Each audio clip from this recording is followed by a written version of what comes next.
तो छात्रों नमस्कार।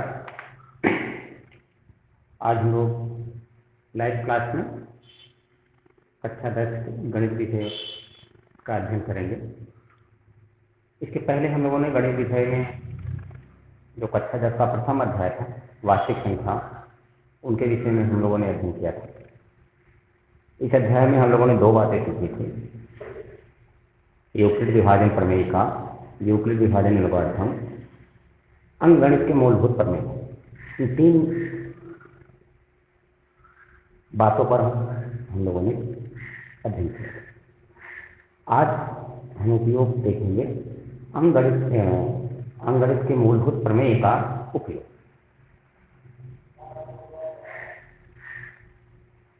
इसके पहले वाले लेक्चर में इसके कुछ उपयोग भी हम लोगों ने देखा था। आज इस पर भी उससे थोड़ा आगे बढ़ करके हम लोगों ने उसका उपयोग दें, क्योंकि इसके पहले जो हम लोगों ने फंडामेंटल थ्योरम ऑफ अर्थमेटिक्स में देखा था, वो देखा था कि इसकी सहायता से हम लोग कैसे महत्तम समापवर्तक और लघुत्तम समापवर्तक कैसे निकाल सकते हैं। इसके बाद एक और इसका उपयोग है कि हम इसकी सहायता से अपरिमेय संख्याओं को प्रूव कर सकते हैं कि √2 एक अपरिमेय संख्या या √3 एक अपरिमेय संख्या। तो ये काम भी हम फंडामेंटल थ्योरम ऑफ अर्थमेटिक्स की सहायता से कर सकते हैं। तो आज हम लोग इस पर कुछ सवाल करेंगे और उससे रिलेटेड कुछ एग्जाम्पल देखेंगे।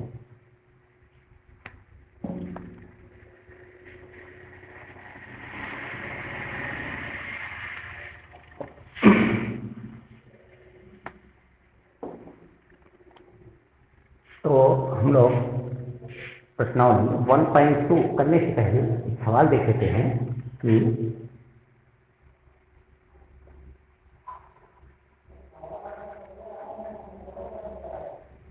सिद्ध कीजिए कि √2 एक अपरिमेय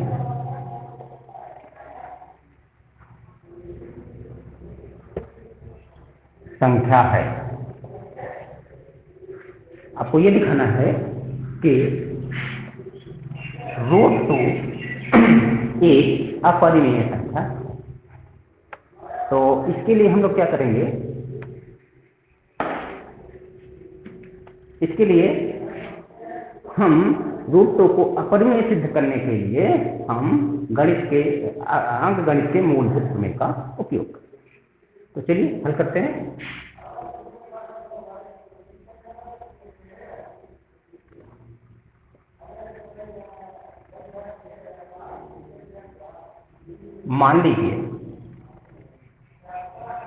मान लिया √2 एक परिमेय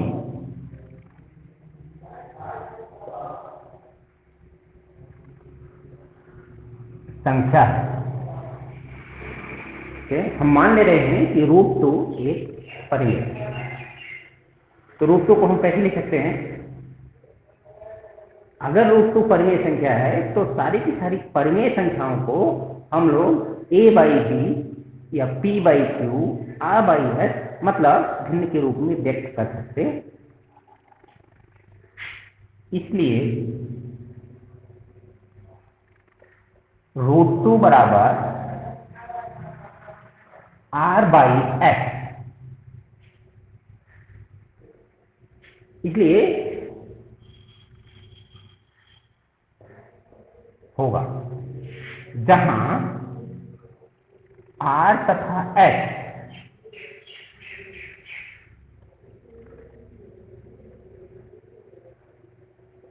सह अभाज्य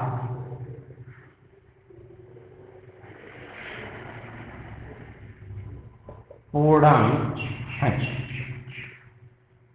ठीक, जहां r और s ये दोनों सह अभाज्य पूर्णांक। सह अभाज्य पूर्णांक का मतलब क्या हुआ कि ये दोनों सापेक्ष रूप से कोप्राइम, मतलब अलग अलग स्वयं में कोप्राइम हो या ना हो, लेकिन एक दूसरे के साथ कोप्राइम, मतलब इन दोनों का महत्तम समापवर्तक एक, इन दोनों में कोई कॉमन फैक्टर नहीं, कॉमन गुणनखंड नहीं, आर और एस में। आर और एस इस तरह से संख्या, अगर आर एस में कॉमन फैक्टर होगा तो उसको हम और सरल कर देते तो √2 बराबर, हम मान लिया कि √2 बराबर आर बाई एस। क्यों? क्योंकि √2 एक परिमेय संख्या है। अब क्या है? अतः √2 बराबर आर बाई एस, इसको क्या लिख सकते हैं? √2s बराबर आर, ऐसे लिखा जा सकता है।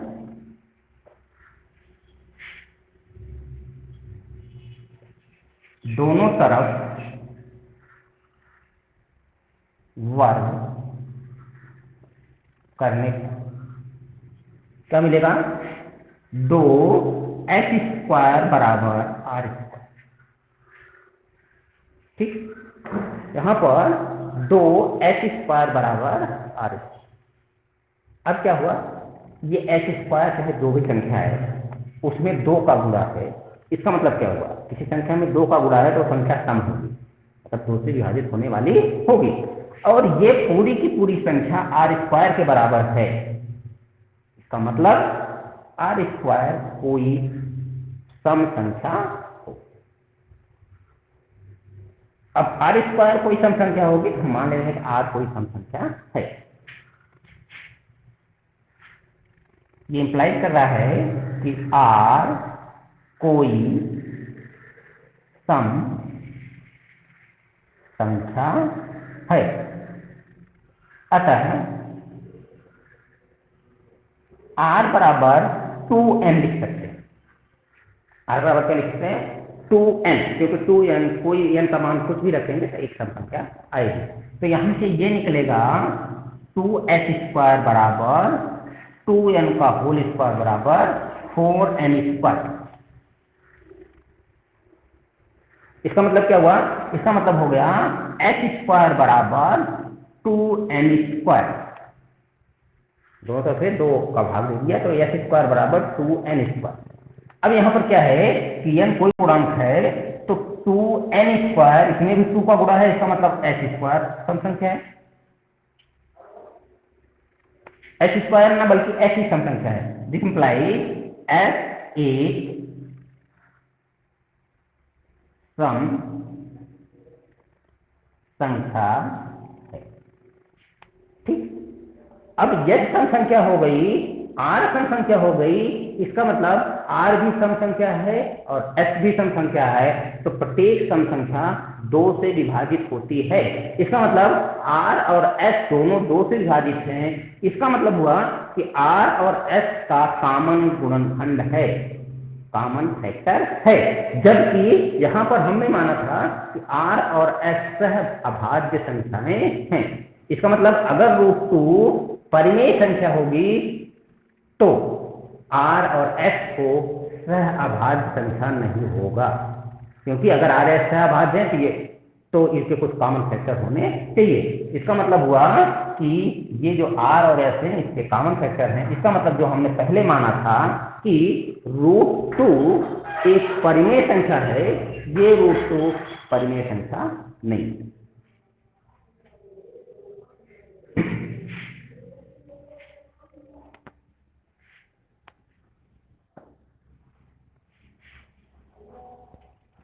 अगले यहां से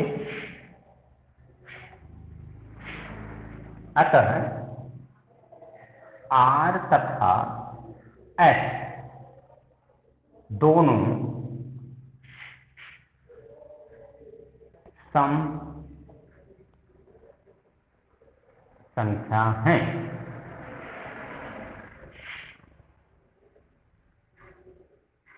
इसलिए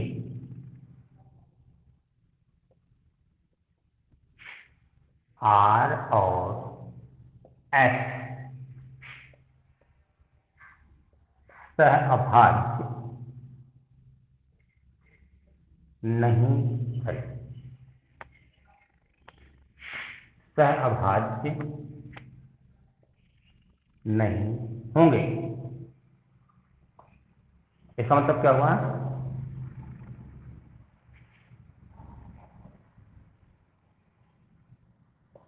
इससे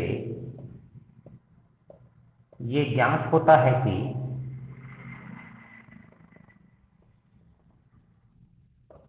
हमारा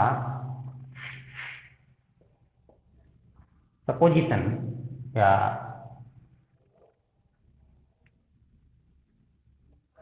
मानना असत है कि रूट टू एक परिमेय संख्या है। अतः रूट टू एक अपरिमेय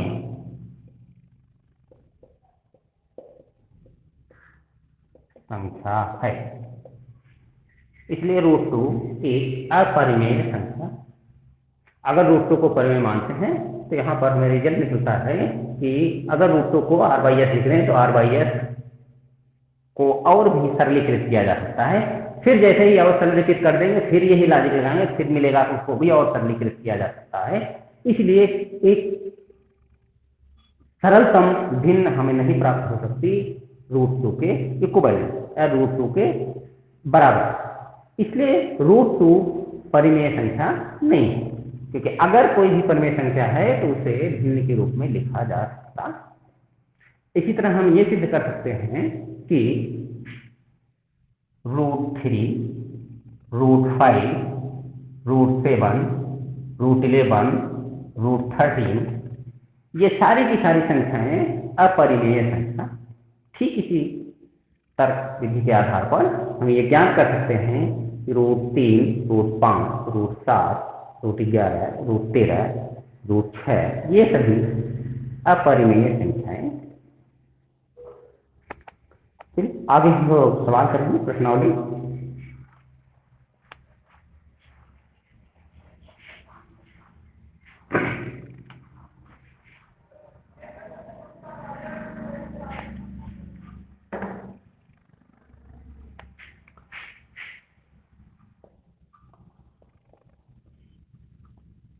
प्रश्नावली 1.2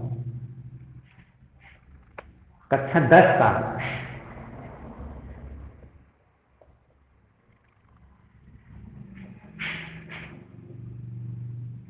प्रश्नावली 1.2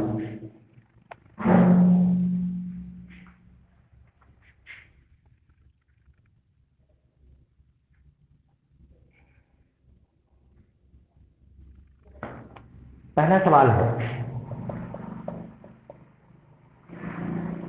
निम्नलिखित संख्याओं को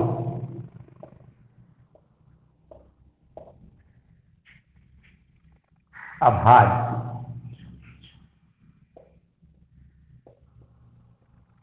गुणनखंड के गुणनफल के रूप में लिखें। Number 1 140, number 2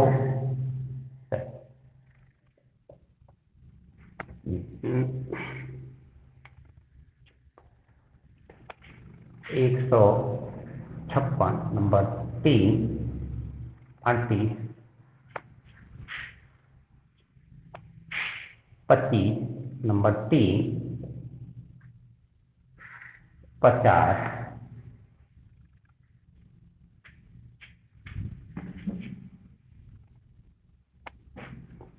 05। इन संख्याओं को अभाज्य गुणनखंड के गुणनफल के रूप में जैसे 140, बस 140 को क्या लिख सकते हैं 140 को आप लिख सकते हैं 2 गुणे 7। ये 2 गुणे 70, ये भी इसका एक खंड है।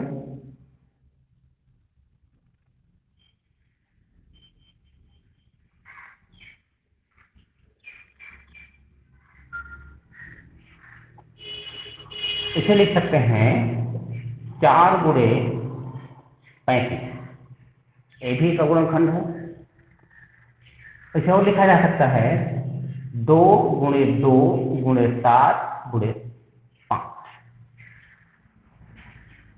क्या है? जिस तरह भी इसके गुणनखंड के रूप में लिखा जा सकता है, इस तरह भी इसको गुणनखंड के रूप में लिखा जा सकता है, इस तरह भी इसे गुणनखंड के रूप में लिखा जा सकता। अब आपको गुणनखंड किस रूप में लिखना है? अभाज्य गुणनखंड के गुणनखंड। तो यहां पर ये 2 और ये 70, इनमें से 2 अभाज्य संख्या है, लेकिन 70 अभाज्य संख्या नहीं। तो 140 का जो गुणनखंड है 2 गुणे 70, ये अभाज्य गुणनखंड नहीं। ठीक इसी तरह 4, ये भी अभाज्य गुणनखंड नहीं है, और 35, ये भी अभाज्य गुणनखंड नहीं है, क्योंकि सब भाज्य संख्या है। इसलिए 4 गुणे 35, ये 140 का अभाज्य गुणनखंड नहीं। लेकिन ये जो लिखा हुआ है 2, ये 2, ये भी अभाज्य गुणनखंड है। 7, ये भी अभाज्य गुणनखंड है। 5, ये भी अभाज्य गुणनखंड है। तो अब 140 को अगर 2 गुणे 2 गुणे 7 गुणे 5 ये लिख दें, तो ये जो खंड बने हुए हैं गुणनखंड, ये सारे के सारे अभाज्य संख्याएं हैं। तो 140 को अभाज्य गुणनखंड के रूप में, अभाज्य गुणनखंड के गुणनफल के रूप में इस तरह लिखा जा सकता है 2 गुणे 2 गुणे 5 गुणे 7। इसको निकालने के लिए हम लोग भाग विधि का उपयोग करते हैं। जैसे इसके लिए हम लोग भाग विधि का उपयोग करके देखते हैं। 156, यहाँ पर हम लोग सबसे छोटी संख्या से इसे डिवाइड करें।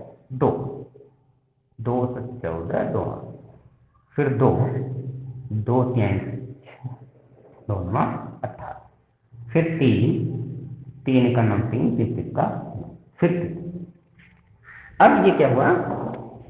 2 गुणे 2 गुणे 3 गुणे 13, क्योंकि ये सारी की सारी संख्याएं 2 2 3 13 ये अभाज्य संख्याएं हैं।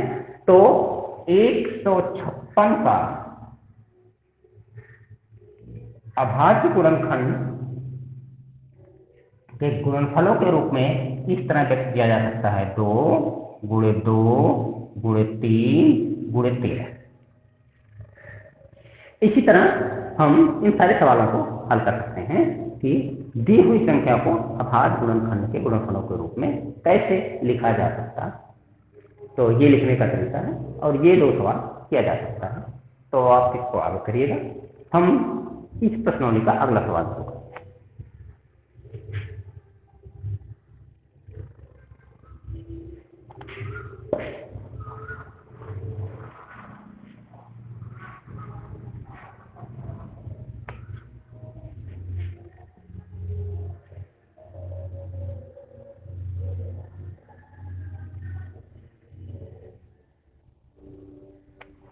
क्वेश्चन नंबर 2,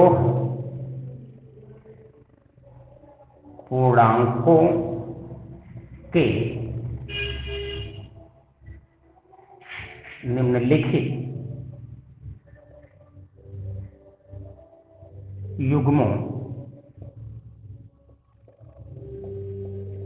का महत्तम समापवर्तक तथा लघुत्तम समापवर्तक ज्ञात कीजिए।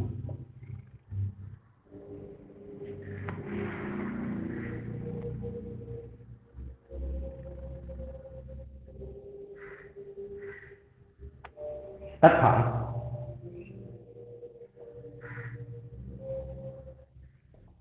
जांच कीजिए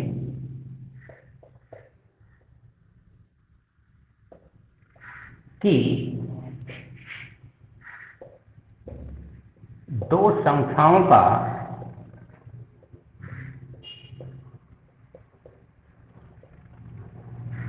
गुणनफल बराबर एलसीएम गुणे HC। पहला युग्म क्या है? पहला है 2691, 26 तथा, और दूसरा है 510 92।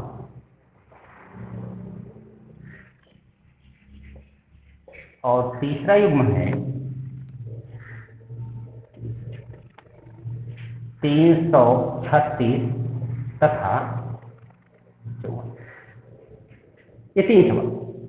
ये सवाल ये कह रहा है कि पूर्णांकों के निम्नलिखित युग्मों का HCF तथा LCM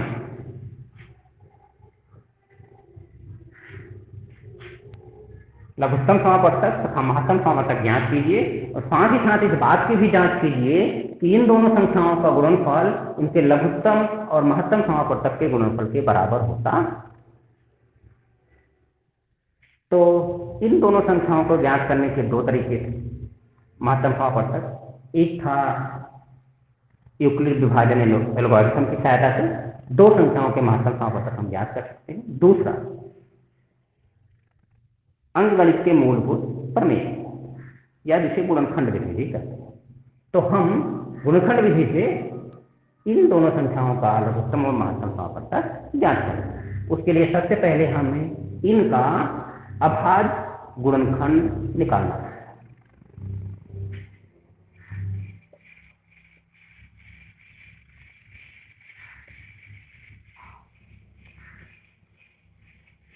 दिए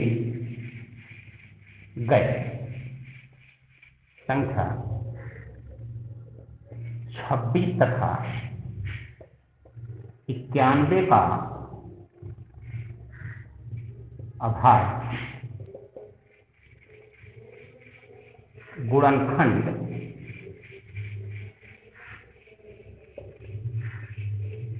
निम्न क्या है? 26, ये वो कितना होगा? 2 गुणे 13।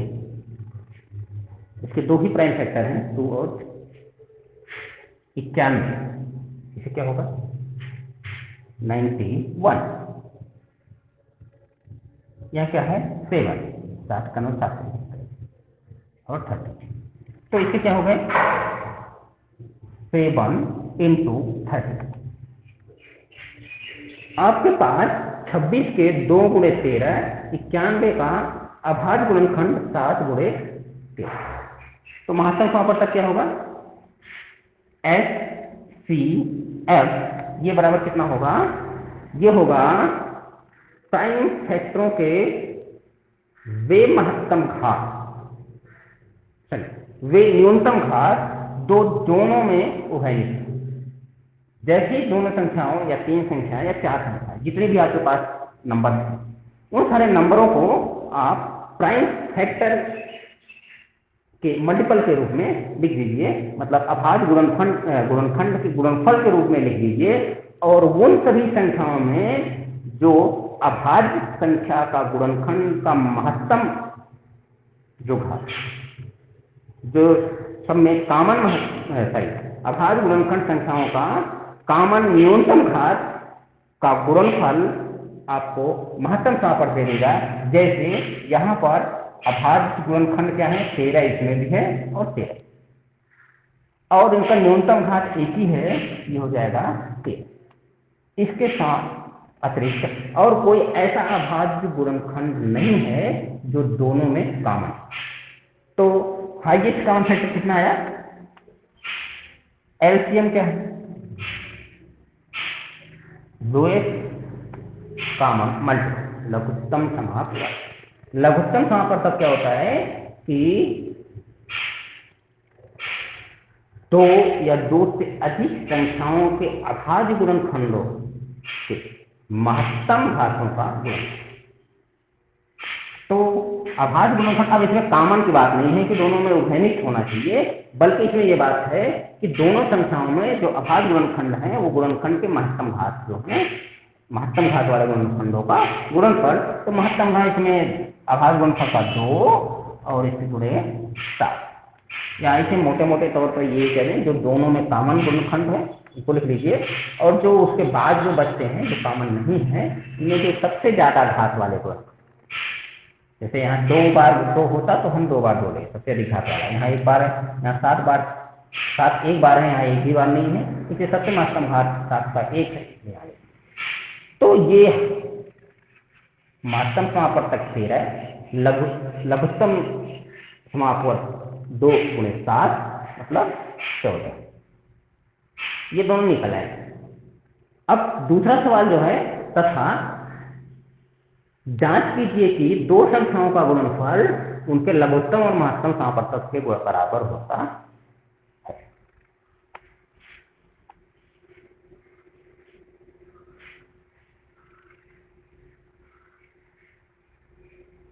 अब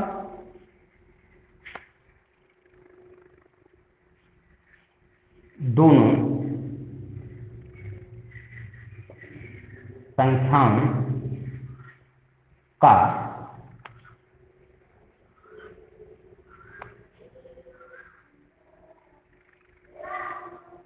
गुणनफल बराबर कितना हो जाएगा, 26 गुणे 91।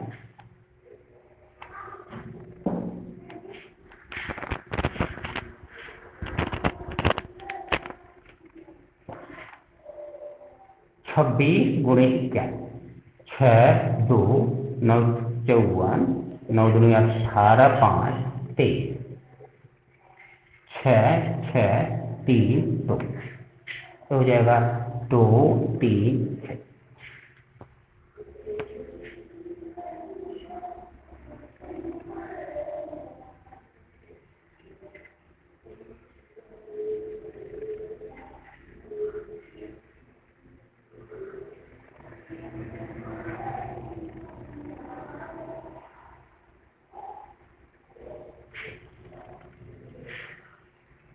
और LCM गुणे HCF ये बराबर कितना हो जाएगा,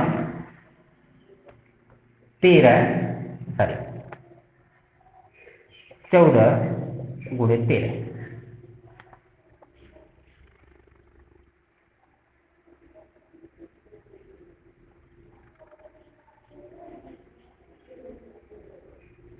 इसका गुणनफल कितना होगा, 14 गुणे 13 13।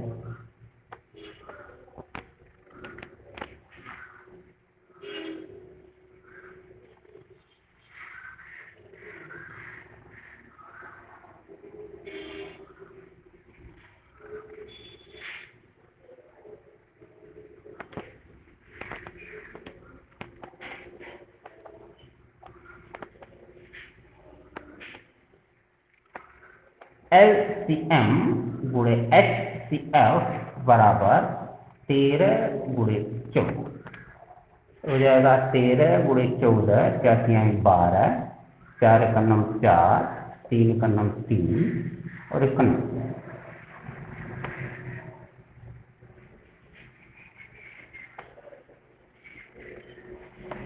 इसकी सहायता से हमें यह दिखाना है कि महत्तम समापवर्तक तथा लघुत्तम समापवर्तक दोनों का आपस का गुणनफल इन दोनों संख्याओं के गुणनफल के बराबर होता है।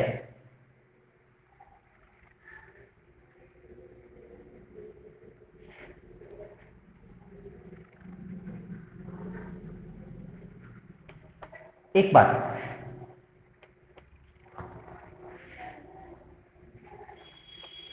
गुणे 13, यहां पर एक और संख्या गुणे 13,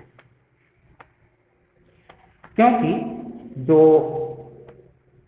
लघुत्तम समापवर्तक होगा वो इन दोनों को जो अभाज्य गुणनखंड है जो बचा हुआ है उनमें ये 13 बचा हुआ था, इसलिए अब हो जाएगा LCM गुणे HCF बराबर 13 गुणे 14 गुणे 3।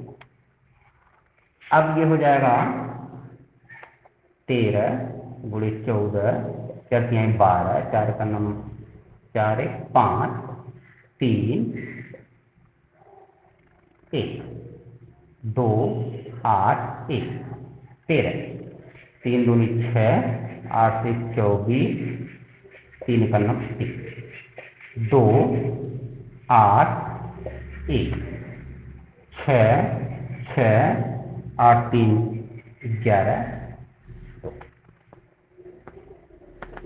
और इनका गुणनफल 91 26 6 9 54 2 9 दूनी 18।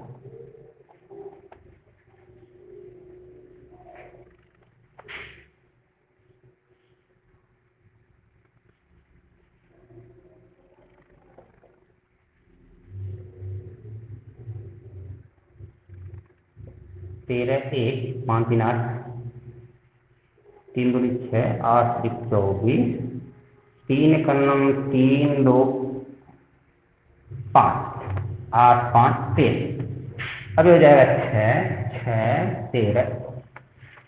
तो यहाँ से 2 3 6 6 2 3 6 6, इसका मतलब लिखा कि इनका एलसीएम लघुत्तम और महत्तम समाप्त का गुणनफल इनके संख्याओं के गुणनफल के बराबर। इसी तरह आप इसका और इसका भी निकाला जा सकता है।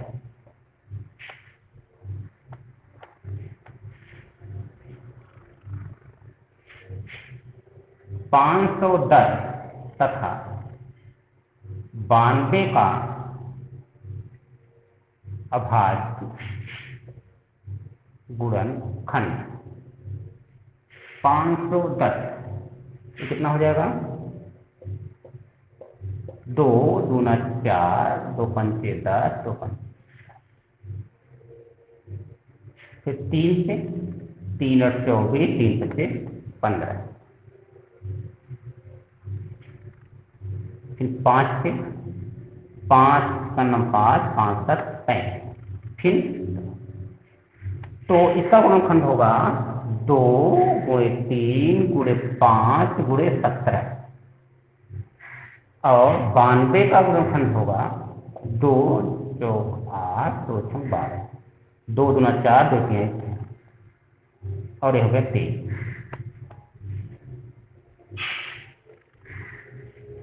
तो ये हो जाएगा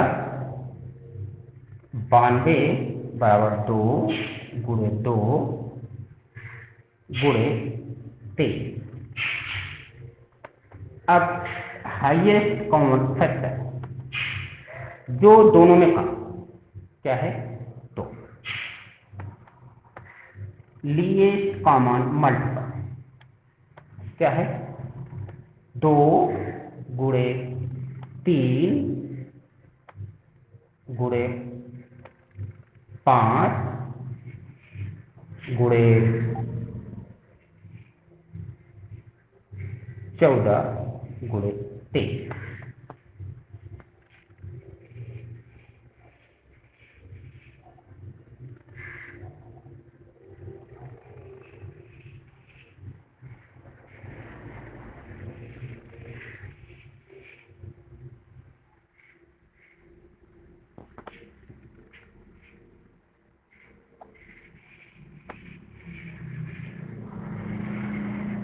गुणे 2। तो इन दोनों संख्याओं का महत्तम समापवर्तक 2, लघुत्तम समापवर्तक 0 है। इन दोनों संख्याओं में लघुत्तम महत्तम गुणा करेंगे LCM गुणे HCF, ये हो जाएगा 2 गुणे 2 गुणे 2 गुणे 3 गुणे 5 गुणे 14 गुणे 23, और इन दोनों का भी गुणनफल करेंगे तो यही आएगा 510 गुणे 12।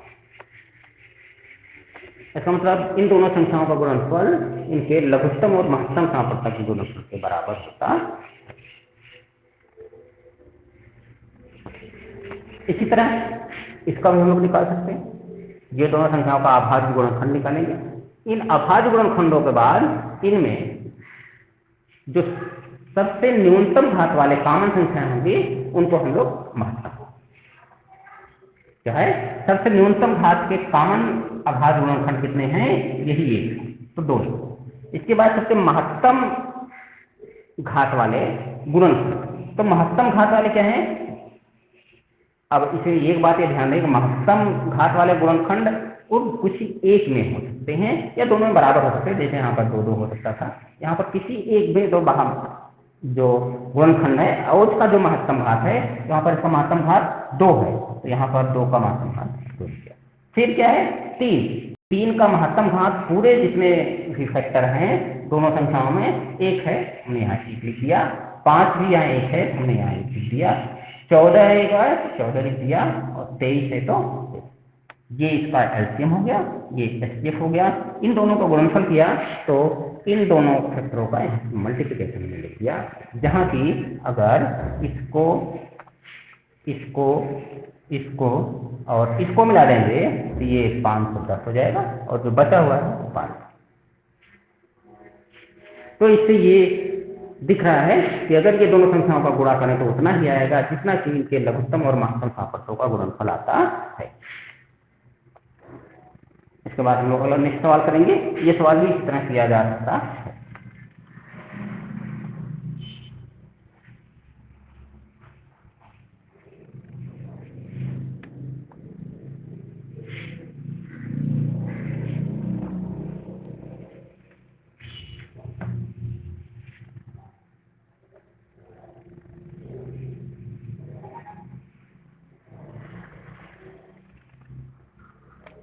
अगला सवाल है अभाज्य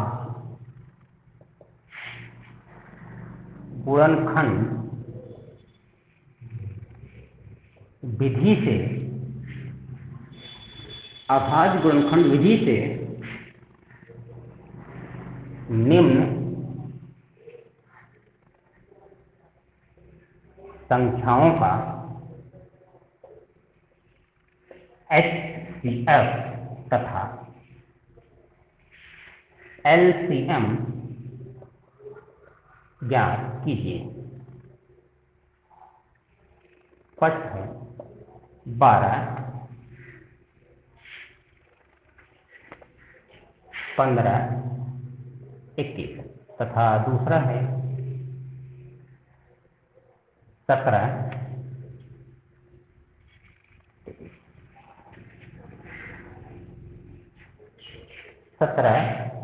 23, 29।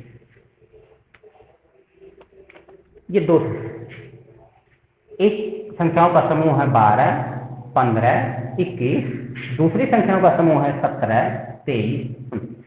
इनका अभाज्य गुणनखंड खंड विधि से लघुत्तम तथा महत्तम सापट्य ज्ञात करना है। इसके पहले हम लोगों ने देखा लघुत्तम महत्तम सापट्य ज्ञात करने की दो विधियां थी, एक यूक्लिड विभाजन एल्गोरिथम की सहायता से, एक अंकगणित के मूलभूत प्रमेय की सहायता।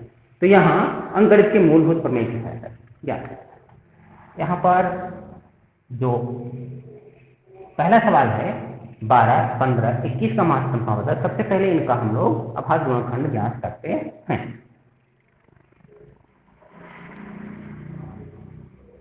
12, 15 तथा 21 का अभाज्य गुणनखंड 12 का क्या हो जाएगा, 12 का हो जाएगा 2 गुणे 2 गुणे 3। 15 का अभाज्य गुणनखंड हो जाएगा 3 गुणे 5। 21 का अभाज्य गुणनखंड हो जाएगा 3 गुणे 7।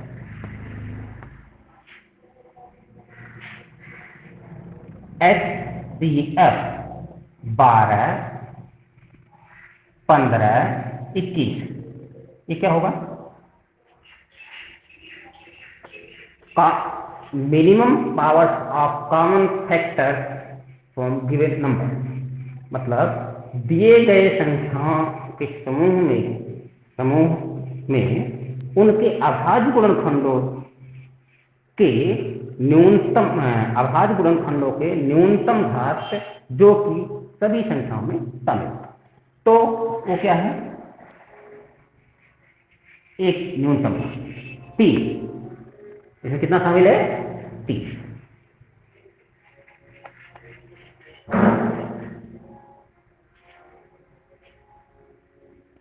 अब क्या है? लघुत्तम समापवर्तक LCM।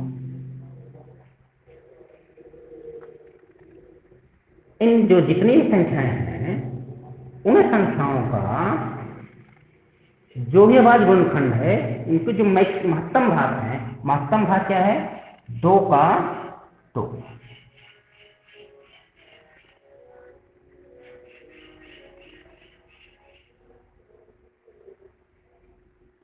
उसके बाद 3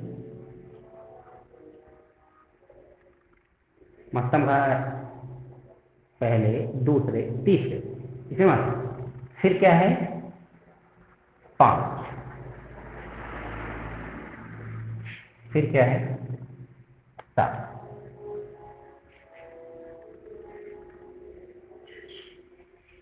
तो इसका महत्तम समापवर्तक 3 और इस लघुत्तम समापवर्तक 2 गुणे 2 गुणे 5 गुणे 7 गुणे 3।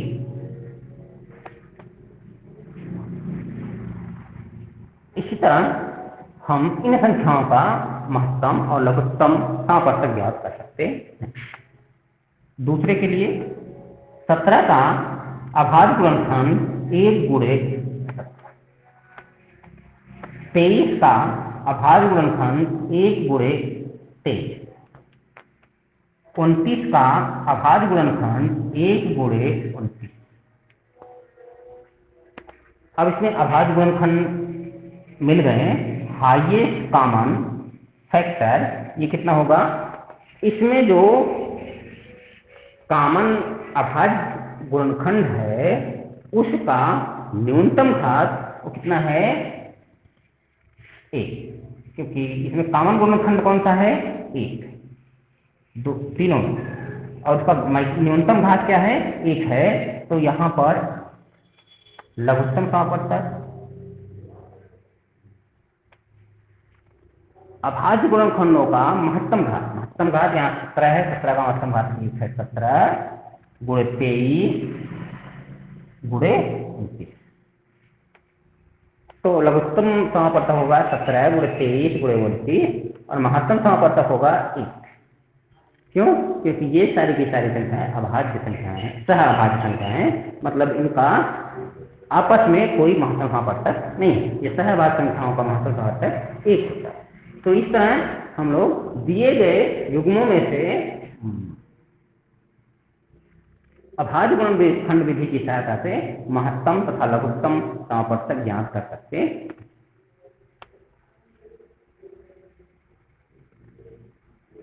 अगला सवाल है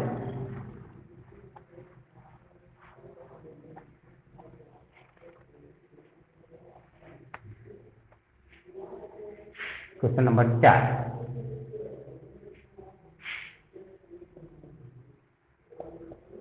दिए गए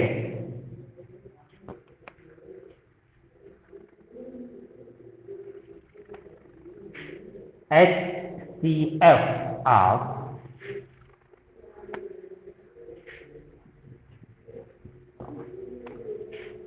657 बराबर 9।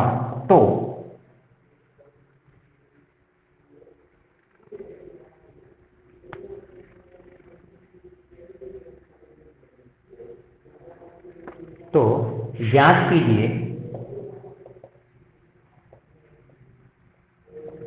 कि LCM ऑफ 306 गुणे 957 क्या होगा? इसको ज्ञात करने के लिए हम क्या करेंगे? इससे पहले जो हम लोगों ने एक सूत्र निकाला था कि यदि आपके पास दो संख्या A तथा B हैं और यदि highest common factor of A B equal to D और least common multiple of A B equal to C, then A into B बराबर सी इंटू डी। मतलब दोनों संख्याओं का गुणनफल उनके लघुत्तम और महत्तम के गुणनफल के बराबर होता। आपको इस सवाल में ए दिया हुआ है पहली संख्या, बी दिया हुआ है दूसरी संख्या और डी दिया हुआ है इनका महत्तम समापवर्त, और आपको ये ज्ञात करना है कि इसका एलसीएम महत्तम लघुत्तम समापवर्त क्या है। तो यहां से C बराबर क्या निकलेगा, A इंटू बी बटा डी। मतलब उन दोनों संख्याओं के गुणनफल में महत्तम समापवर्तक का भाग देने पर लघुत्तम समापवर्तक ज्ञात होता है। तो चलिए ज्ञात करते हैं।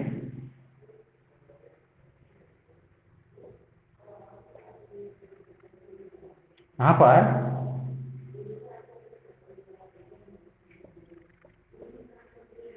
हमें ज्ञात है कि A इंटू बी बराबर HCF इंटू LCM। ये बताता है कि LCM बराबर A into B upon HCF। अतः LCM ऑफ 306 एंड ओ, यहाँ पर ये 657 बराबर इन दोनों संख्याओं का गुणनफल 306 गुणे 657 बटे महत्तम समापवर्तक 9। तो इसे कैंसिल करें, 9 से 27, 9 सौ। तो एलसीएम आप 306 657 बराबर 657 गुणे 34, 4 से 28, 4 पंचे 20 तो 22, 4 छम 24, 7 3 21, 3 से 15 2 17, 6 18 1 19, 8 3 1 12 22। ये हो जाएगा 2 2 1 3 8। तो अगर आपको दो संख्याओं का महत्तम समापवर्तक दिया हुआ है और वो दो संख्याएं आपको ज्ञात है, तो आप उसका लघुत्तम समापवर्तक आसानी से ज्ञात कर सकते हैं।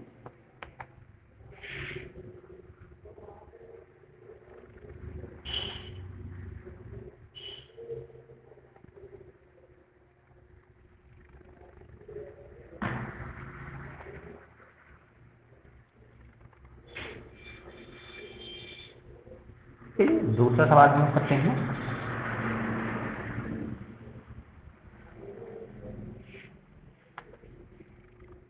क्वेश्चन नंबर 5 है, ज्ञात कीजिए कि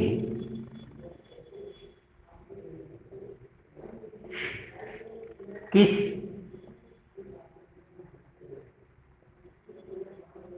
प्राकृतिक संख्या n के लिए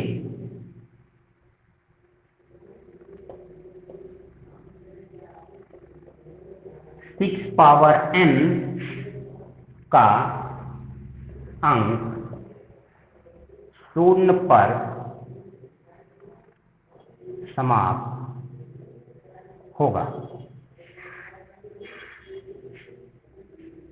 ये सवाल ज्ञात कीजिए कि किस प्राकृतिक संख्या n के लिए 6 पावर n का अंक 0 पर समाप्त होगा। इसका क्या मतलब है, जैसे 6 है आपको 2 कर देंगे तो कितना हो जाएगा 36। तो 36 का मतलब इसका अंतिम अंक क्या है 6 है। इसी तरह अगर आप 6 का 3 कर देंगे तो 36 18 और 6 का 36, 36 का 18 3 21। इसका भी अंतिम अंक 6 पर ही समाप्त। इसी तरह और एक बात करेंगे, यहाँ पर समाप्त हो गया, समाप्त हो सकता है, ये जान। अब हम क्या करेंगे,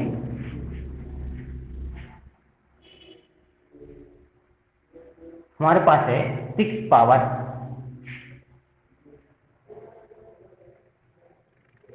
इसे क्या लिख सकते हैं, 2 गुणे 3 पावर, इसे क्या लिखा जा सकता है, 2 गुणे n गुणे 3 गुणे,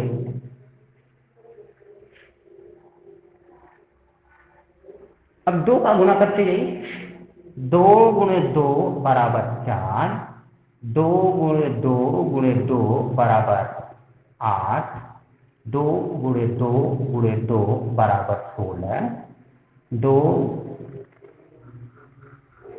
गुणे 2 गुणे 2 गुणे 2 गुणे 2 बराबर 32, फिर 2 गुणे 2 गुणे 2 2, 1 2 3 4 5 हो जाए 6 टाइम,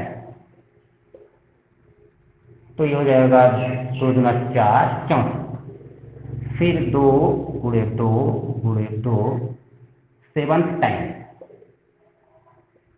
7 बार, ये हो जाएगा 8 और 6 दूनी 12, फिर 2 गुणे 2 ये हो जाएगा 8 टाइम, ये हो जाएगा 8 दूनी 16, 2 दूना 4 1 5, 2 1 2, फिर 2 गुणे 2 9 टाइम बराबर 6 दूनी 12, 5 दूनी 10 1 11, 2 दूना 4 5। अब देखिए इतना तक क्यों किया, यहाँ पर 4 आया, 8 आया, 6 आया, 2 आया, इसके बाद फिर क्या आ गया, 4 आया, 8 आया, 6 आया, 2। अब इस 2 को जितनी भी बार मल्टीप्लाई करते जाएंगे, गुणा करते जाएंगे, अंत में यही संख्याएं आती जाएगी। तो इसका मतलब 2 का आप चाहे जितनी भी बार मल्टीप्लिकेशन करें, गुणा करें, लास्ट में आपको यहाँ पर 2, लास्ट का अंक 0 कभी नहीं आएगा। ठीक यही बात 3 के लिए भी देखते, 3 गुणे 3 बराबर 9, 3 गुणे 3 गुणे 3 बराबर 27, 3 गुणे 3 गुणे 3 गुणे 3 बराबर 81, फिर 3 गुणे 3 5 टाइम, 3 8, फिर 3 गुणे 3 गुणे 3 6 टाइम,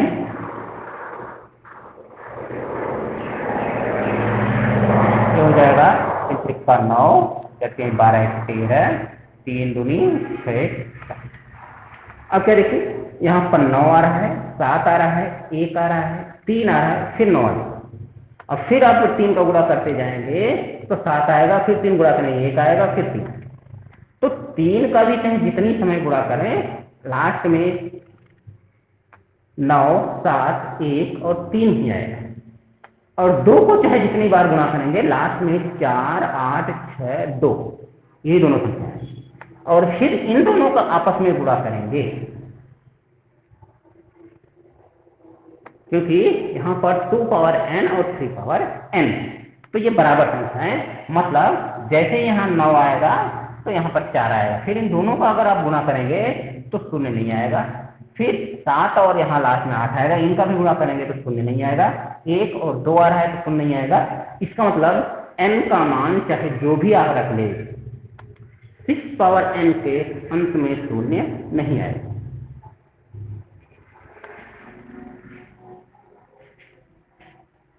ये बताता है कि किसी भी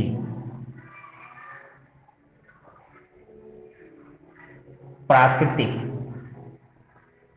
संख्या के लिए 6 पावर n का अंक शून्य पर नहीं समाप्त होगा।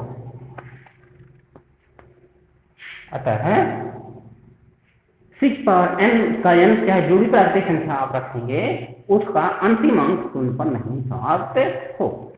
अगर यहाँ पर कोई संख्या शून्य आ जाती लास्ट अंक, तो ये जो भी अंक मिलता उस n के लिए 6 पावर n शून्य, या यहाँ पर ऐसी कोई संख्या आ जाती जैसे यहाँ 5 आ जाए और यहाँ 2, 5 दूनी 10, इन दोनों का गुणनफल 10 जाए, उस स्थिति में भी 6 पावर n का अंतिम अंक शून्य आता, या जो भी संख्या होती उसके अंक शून्य होता। लेकिन यहाँ पर 6 के जब दो भाग कर दिए और उनका अलग अलग देख रहे हैं तो उनके अंतिम अंक में 3 घाते n पर शून्य आ रहा है, न 2 घाते n के लिए शून्य आ रहा है, न इन दोनों के अंतिम अंकों के गुणनफल भी शून्य आ रहा है।